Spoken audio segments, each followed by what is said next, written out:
अनुग्रह भरा इस अच्छे सुबह में यिर्मयाह की पुस्तक 29वां अध्याय 11वें वचन की तरफ अपने ध्यान को लगाए।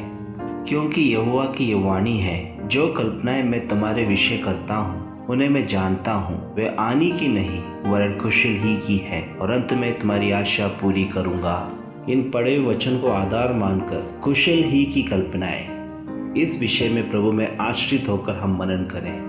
हमारी इच्छा के अनुसार एक अच्छे भविष्य के लिए हमारे स्वयं की ये कल्पनाएं हैं, परंतु हमारी कल्पनाओं के पार परमेश्वर की योजना है, हमें समझना है। परमेश्वर की कल्पनाएं विशेष परिस्थिति में हमारी इच्छाओं को, सपनों को, अपेक्षाओं को, पसंद को तोड़कर बिखेर दिया तो भी परमेश्वर के वचन पर दृढ़ विश्वास रखना। परमेश्वर की कल्पनाएं हमारे लिए हानि की नहीं वरन कुशल ही की हैं। इसलिए हमारे अपेक्षाएं, सपने टूटकर बिखेरते समय कुड़कुड़ाना नहीं, निराशा में मत आना। God has a better plan, परमेश्वर की विशेष योजना है, ऐसे परमेश्वर पर विश्वास करना। जब अप्रत्याशित घटनाएं हमारे जीवन में आती है तो यह वचन पढ़े। आपकी अपेक्षा के अनुसार शुभ भविष्य होने के लिए परमेश्वर की हमारे प्रति कल्पनाएं क्या है वो परमेश्वर जानता है। वह यह कि वे हानि के लिए नहीं कुशल ही के लिए है। परमेश्वर का वचन की तरफ ध्यान को लगाए।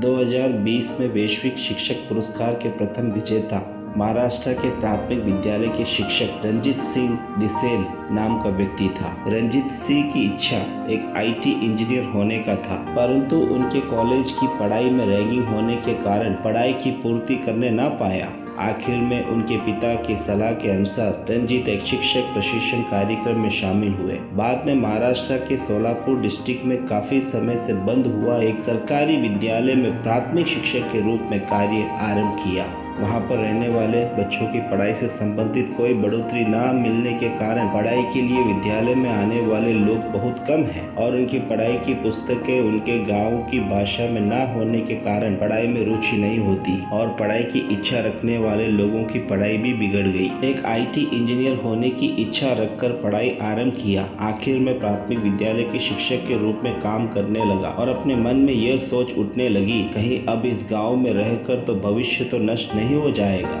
इस अवस्था में भी परमेश्वर ने जो समझ दिया उसके अनुसार कार्य करने लगा। वहाँ के विद्यार्थियों को पढ़ने के लिए, सुनने के लिए एक विशेष किताब को नए तरीके से इनोवेट माइंडसेट के साथ तैयार किया। उस किताब के लिए एक QR कोड भी लगाया ताकि बच्चों को अपने ही गाँव के भाषा में आसानी से उपलब्ध होने की रीति में नए तौर से तैयार किया गया। एक समय ऐसा आया कि मुंबई में आतंकवादी हमले होने के कारण महाराष्ट्र में लगभग 2 महीने तक विद्यालय बंद रखना पड़ा, परंतु इस QR कोड सिस्टम के कारण सभी विद्यार्थी पढ़ना जारी रखा।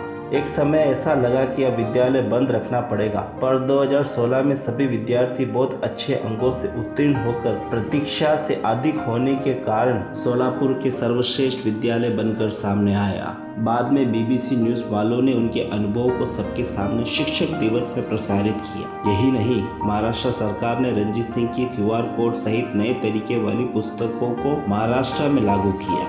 NCERT में भी 2018 में इस तरीके को स्वीकार किया। भारत की सरकार ने रंजीत सिंह को the innovative researcher of the year 2016 के लिए नामांकन किया। प्रिय लोगों, रंजीत सिंह की the innovative researcher of the year में मिला हुआ $1 मिलियन की आधी राशि सामाजिक उत्थान के लिए खर्च किया। यह घटनाएं हमें एक बात सिखाती है, कुछ सपने यदि एक बार बिखेर जाए तो भी सर्वशक्तिमान परमेश्वर द्वारा किए जाने वाले छोटे कार्यों को तुच्छ मत समझना।